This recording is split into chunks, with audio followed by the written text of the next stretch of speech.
Once and come of tea, you went to police. Ndị mmụọ na ndị egere na ndị ichie Daddy, we want. taa mechaa ọnụ nsọ ọmụwa gị na-agbachara emere ndị agboro ibu abụ ebe ahụ nsọ ibu abụ na ọchị ya nụ m ịtụkwara ese ikwu eji n'aka ka ị na-emere ya ndị agboro kedu ife ịchọ ka m mere gị o ji gị n'onu nọrọ ala na bọtụrụ Daddy kwụ n'ọkụ kedu ife ịchọ ka m mere gị ọ gbara egwu ndị obosi akwụ m n'ọkụ nsọ o jikasa gị daddy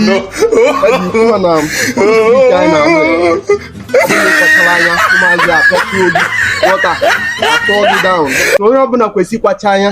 ghọta ihe m na-ekwu na ọnụ by akọdaba ya ịchọ ka agwọrọ gị ọ dị echi kpam ọ dị echi ka ịchọ ọ dị echi ka ị na-abụ n'ire enu na-amadị na mmadụ ọdịnarị ọ dị echi nje mere ndị mmadụ ọjị ọdịnarị ọ dị echi nje adachi mmadụ eji m eme Christmas gift ya ka ị na-emere nwe eche m arụ agba aka ka ị bịa nọrọ ana eche m ị bịara ịgwa arụ agba aka ka e bunye ya ike ji alụ họteelụ ị bịa ebe a che ka nye ọ dị echi The earlier we realize this, the earlier every one of you realize it, the better.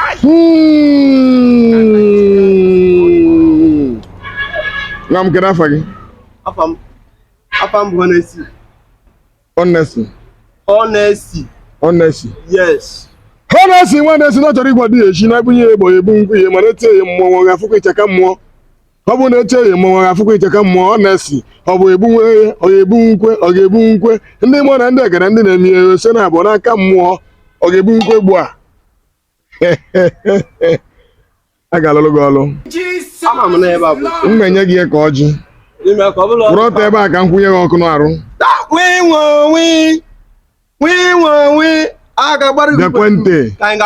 gekwa ntị ọ bụrụkwa nlụcha ọlụ ije na-eri elele ichefuo m ife nnere bụ 10%. Enyekwana m ego ya alụ ọlụ mma nye gị dị echi fe ngari bụ gịnị 10%. ọmụnwa bụ dibịa ụmụ iyo ọmụnwa na-agwọrọ ndị agboro ọgwụ mụnwa na-agwọrọ ndị na-agba ọgwụ ife nna gwa na nye gị dị echi a 10%. every of your job ihe nye m 10%. ụrụ ebe a ka nye gị ya ụrụ ebe a ka nye gị ya ayé mi tèmi bá mi.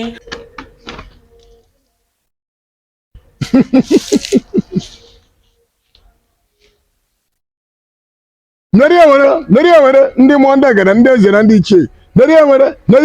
mmụọ na-alụrụ ọmụ neri ewere ya na-ekwu bụ ka ọ kwụrụ n'ọkụ agba egbe ya nwetana ya egbuo mma ya nwetana ya awa acid ọ bụrụ pure water ikuku na ndị mmụọ Jesus is Lord. Nwoke na-ebecha nwoke na-ebecha bana Mpakala Road any clustering Chinye aka enu ka m bunye gị ọkụ mmụọ ọkụ ka m mebunye gị ọkwa m mebunye gị agba gị egbo na-etichapụ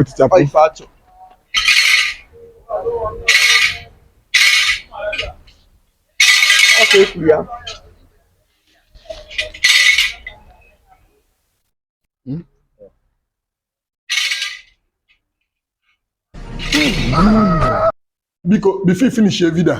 metụrụ maka na share button metụrụ maka na share button gbaa mbọ na-efolo m biko zi anụ ana m agba mbọ na-eme ka ị happy mekizie na m nwa happy follow be m ị na-efolo m ị na-share ya ị na-comment may God bless you ọbara apa nke a bụ ife ngabasị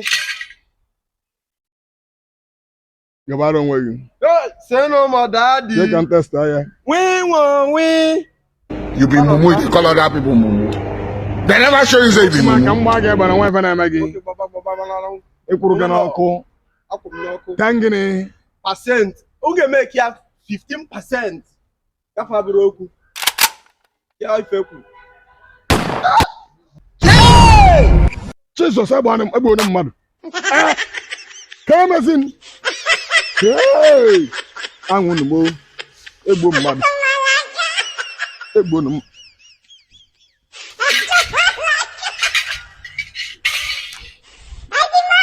egbu mmadụ